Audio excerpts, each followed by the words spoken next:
Assalamualaikum warahmatullahi wabarakatuh. Selamat siang teman-teman dan Bapak dosen kita, Bapak Agus Warno. Semoga pada siang hari ini kita dalam keadaan sehat selalu. Pada kesempatan kali ini saya akan menyampaikan tugas individu mata kuliah otomatik industri Fakultas Teknik Universitas Pelita Bangsa. Saya sendiri Rusmana, kelas IE20, NIM 3520104121, dan dosen pengampu yaitu Bapak Agus Warno STMT. Terima kasih kepada Pak Agus atas ilmunya, semoga dapat bermanfaat. Yang pertama yaitu apa itu energi listrik? Listrik merupakan termasuk dalam fisika yang memiliki hubungan dengan aliran elektron dari sebuah atom. Aliran elektron ini biasanya diakibatkan oleh adanya proses kimia maupun gesekan. Berdasarkan aliran ini, listrik juga terbagi dalam dua jenis, yaitu listrik statis dan listrik dinamis. Listrik statis merupakan listrik yang sementara diam di suatu benda. Jadi, bila umumnya listrik memiliki aliran muatan listrik, yaitu pergerakan, namun listrik statis merupakan listrik dengan muatan yang diam untuk sementara waktu, yaitu elektron tidak mengalir. Yang kedua yaitu listrik statis. Ini dapat terjadi karena adanya gosokan atau gesekan pada dua buah benda. Contohnya seperti kain wol didekatkan ke tubuh, maka kain wol tersebut dapat menarik rambut di badan kita. Selanjutnya yaitu listrik dinamis. Jenis listrik berdasarkan alirannya yaitu listrik dinamis. Apa yang dimaksud dengan listrik dinamis? Berbeda halnya dengan listrik statis yang memiliki aliran diam di tempat, listrik dinamis yaitu merupakan listrik yang bisa bergerak. Listrik yang bisa bergerak dimaksudkan yaitu adanya karena memiliki aliran elektron. Di mana adanya elektron yang mengalir, artinya elektron telah bergerak dari suatu tempat ke tempat lain. Hal ini menyebabkan timbulnya energi listrik, maka energi ini disebut dengan listrik dinamis. Bagaimana listrik dibuat? Pembangkit listrik mengubah sumber daya seperti minyak, batu bara, air, matahari, angin, dan gas alam menjadi listrik. Agar konvensi ini terjadi, air atau uap bertekanan tinggi mengaktifkan turbin yang terpasang pada generator. Gerakan memutar ini kemudian memutar magnet besar di dalam loop kawat, sehingga ketika magnet berputar, maka listrik akan dihasilkan. Selanjutnya itu pengertian arus AC dan DC. Arus AC atau alternating current yaitu listrik yang besar dan arah arusnya selalu berubah-ubah atau bolak-balik. Listrik arus AC akan membentuk gelombang yang biasa dinamakan dengan gelombang sinusoida. Dari Indonesia sendiri arus ini dikelola dan berada di bawah kekuasaan PLN. Sedangkan arus DC atau direct current yaitu arus listrik searah. Dulu aliran listrik DC dikatakan mulai dari positif menuju negatif. Namun berdasarkan pengamatan yang dilakukan oleh ahli yang menunjukkan bahwa sebenarnya arus searah adalah arus yang alirannya berasal dari negatif menuju ke positif. Aliran tersebut menyebabkan munculnya lubang-lubang dalam muatan positif yang terlihat menuju dari positif ke negatif. Meskipun DC merupakan singkatan dari arus arah, DC juga sering merujuk pada polaritas konstan. Yang ketiga yaitu apa perbedaan ketika ada arus tegangan rendah dan tegangan rendah arus tinggi, lebih berbahaya yang mana?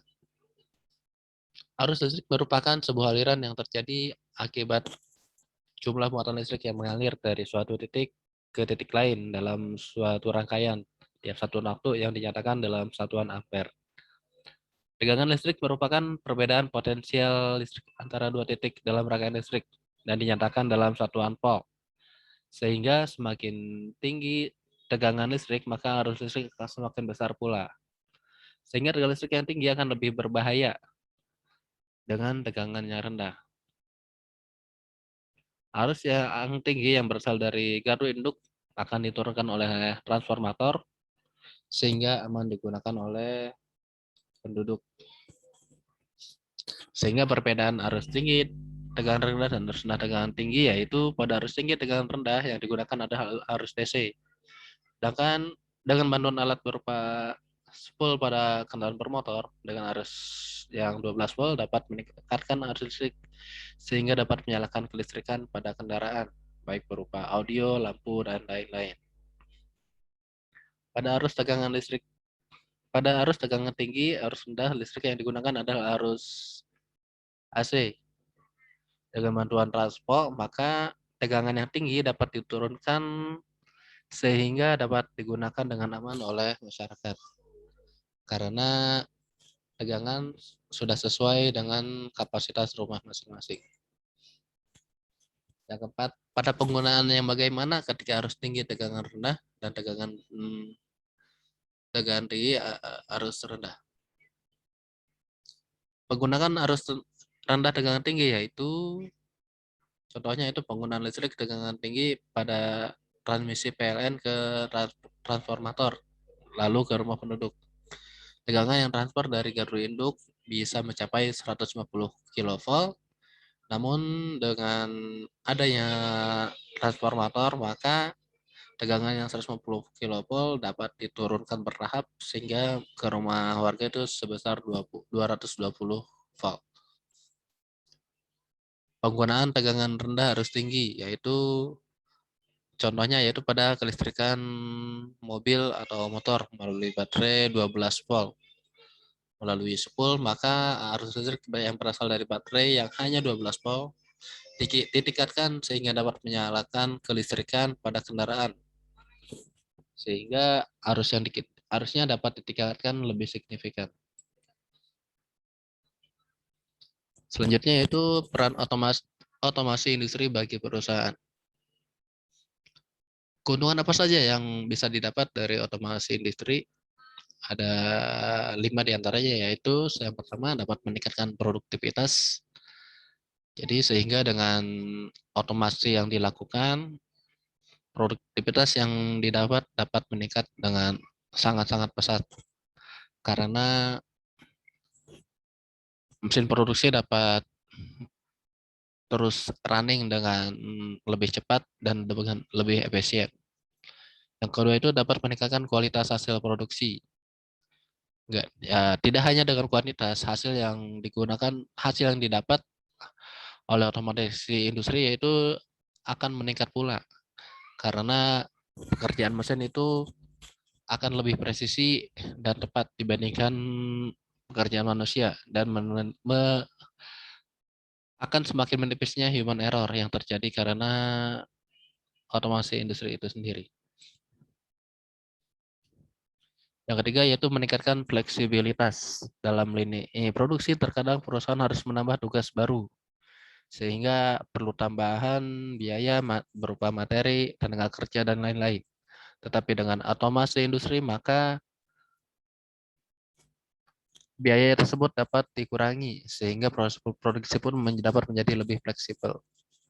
Selanjutnya itu meningkatkan keamanan. Karena proses produksi tidak lepas dari resiko atau bahaya, apalagi dalam penggunaan alat berat yang berisiko, otomasi industri memungkinkan penggunaan mesin dan robot untuk melakukan tugas yang berbahaya, sehingga kecelakaan kerja yang terjadi dan membahayakan manusia dapat dikurangi. Selanjutnya itu menurunkan biaya produksi dengan otomasi industri. Dengan proses otomasi, perusahaan dapat mengurangi jumlah tenaga kerja yang diperlukan. Memang proses pemasangan sistem otomasi ini memerlukan biaya yang sangat besar. Namun dalam jangka panjang, biaya menjalankan mesin lebih rendah melalui otomasi industri Indonesia dibandingkan dengan gaji tunjangan untuk pegawai.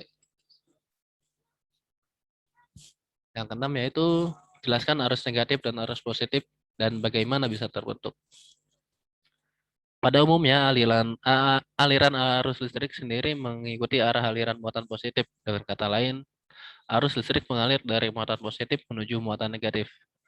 Atau bisa pula diartikan bahwa arus listrik mengalir dari potensial tinggi menuju potensial rendah. Arus listrik positif adalah aliran yang bermuatan positif yang disebabkan oleh adanya perpindahan elektron. Dan arus listrik negatif yaitu aliran listrik yang bermuatan negatif yang bergerak mengisi kekosongan yang ada. Selanjutnya yaitu jelaskan mengenai listrik 3 pas dan 1 pas. manfaatnya, penerapannya, dan bagaimana cara membuat listrik satu fase dan tiga fase. Listrik satu fase adalah jaringan listrik yang hanya menggunakan dua kawat penghantar. Yang pertama sebagai kawat fase yaitu L, dan yang kedua sebagai kawat netral. Umumnya listrik satu fase bertegangan 220 volt sampai 240 volt yang digunakan banyak orang. Listrik ini aman untuk kebutuhan alat-alat elektronik maupun kebutuhan rumah tangga. Listrik tiga fase yaitu jaringan listrik yang menggunakan tiga kawat fase, yaitu RST dan satu kawat netral, atau sering dibilang kawat ground. Menurut istilah listrik tiga fase ini terdiri dari tiga kabel bertegangan listrik dan satu kabel netral. Umumnya, listrik tiga fase bertegangan 380 volt yang dapat digunakan industri atau pabrik. Nah, untuk pembuatan listrik satu fase dan tiga fase. Pada gambar di sini yaitu arus dari PLN berupa sudah masuk satu fase masuk ke kilometer, ada satu kabel masuk ke MCB dan satu lagi masuk ke stop kontak. Nah, pada di sini pembagian kabel ini maka arus ini yang terbentuk ada arus satu fase. Arus ini akan cocok digunakan untuk kebutuhan elektronik yang ada di rumah maupun alat-alat rumah tangga lainnya. Untuk gambar yang sebelah kanan ini adalah listrik tiga fase. Listrik dari PLN itu berupa kabel RST dan netral. Jadi ada tiga kabel positif dan satu kabel negatifnya masuk ke MCB, masuk ke kilometer. Dan kilometer pun akan dibagi lagi menjadi masuk ke MCB 3 pas. Dari MCB 3 pas dan satu kabel ground atau negatif, maka arus listrik dengan 3 pas ini siap digunakan untuk kebutuhan. Biasanya digunakan untuk mesin-mesin atau alat lainnya yang memerlukan dengan listrik 3 pas tersebut. Namun pada listrik 3 pas juga, pas ini ada juga yang dirubah menjadi 2 pas, yaitu hanya mengambil satu positif dan satu negatif. Karena di pabrik pun masih sangat memerlukan listrik satu pas, karena masih banyak alat-alat yang menggunakan listrik satu pas tersebut. Yang ke-8 yaitu arus PLN menggunakan arus apa? Nah, PLN mengapa menaikkan tegangan? PLN menggunakan arus AC atau alternating current, yaitu arus bolak-balik. Dan PLN juga menaikkan tegangan agar listrik dapat didistribusikan dengan penduduk yang letaknya sangat jauh. Sehingga hanya perlu satu gardu induk mungkin untuk jarak yang sekian kilometer, sehingga biaya yang diperlukan tidak terlalu mahal. Ada beberapa faktor mengapa PLN menggunakan arus AC. Yang pertama itu lebih mudah dikonversi atau dirubah. Jadi arus AC itu lebih mudah dirubah menjadi DC dibandingkan arus DC dirubah menjadi arus AC. Yang kedua yaitu lebih mudah dirubah besaran tegangan dan arusnya atau transformasi dengan menggunakan transformasi trafo. Selanjutnya itu lebih hemat untuk transmisi atau pengiriman jarak jauh. Ya karena arus AC dapat ditingkatkan terlebih dahulu di gardu lalu dikirimkan melalui kawat kabel tegangan tinggi sehingga dapat menempuh jarak berpuluh kilometer. Yang terakhir yaitu jelaskan mengenai magnet, kutub magnet, dan bagaimana magnet bisa dibuat. Magnet adalah suatu objek yang mempunyai suatu medan magnet. Asal kata magnet berasal dari kata magnesia, yaitu sebuah nama yang berada di Asia Kecil. Menurut cerita di daerah itu sekitar 4.000 tahun yang lalu telah ditemui sejenis batu yang memiliki sifat dapat menarik besi atau baja campuran logam lainnya. Benda yang dapat menarik besi atau baja inilah yang disebut magnet. Kutub magnet adalah daerah yang berada pada ujung-ujung magnet dengan kekuatan magnet yang paling besar berada pada kutub tersebut. Biasanya kutub tersebut dinamakan kutub utara dan kutub selatan. Ada beberapa cara yang membuat magnet, yaitu yang pertama dengan cara menggosokkan magnet kepada besi. Jadi pada gambar ini kita lihat besi yang awalnya tidak memiliki magnet, lalu digosok-gosok dengan magnet dengan arah yang searah, maka besi ini akan menjadi magnet meskipun kekuatan magnetnya akan jauh lebih kecil dari magnet aslinya. Yang kedua yaitu membuat magnet dengan cara dialiri arus listrik. Besi dan baja dapat dijadikan magnet dengan arus listrik. Caranya yaitu besi dan baja tersebut dililiti dengan kawat yang dihubungkan dengan baterai atau arus DC. Magnet elementer yang terbentuk pada besi dan baja terpengaruh aliran oleh arus DC yang dihasilkan oleh baterai, sehingga menyebabkan magnet elementer letaknya teratur dan mengarah ke suatu arah. Besi atau baja akan menjadi magnet dan dapat menarik serbuk besi yang berada di dekatnya. Magnet yang demikian disebut magnet listrik atau elektromagnetik. Yang selanjutnya itu cara membuat magnet dengan cara induksi. Yaitu besi dan baja dapat dijadikan magnet dengan cara induksi magnet. Jadi besi dan baja diletakkan di dekat magnet tetap. Magnet elementer yang berada pada besi dan baja akan terpengaruh atau terinduksi magnet tetap yang menyebabkan letaknya teratur dan mengarah ke suatu arah. Besi dan baja akan menjadi magnet sehingga dapat menarik serbuk besi yang berada di dekatnya. Sekian yang dapat saya sampaikan. Terima kasih. Assalamualaikum warahmatullahi wabarakatuh.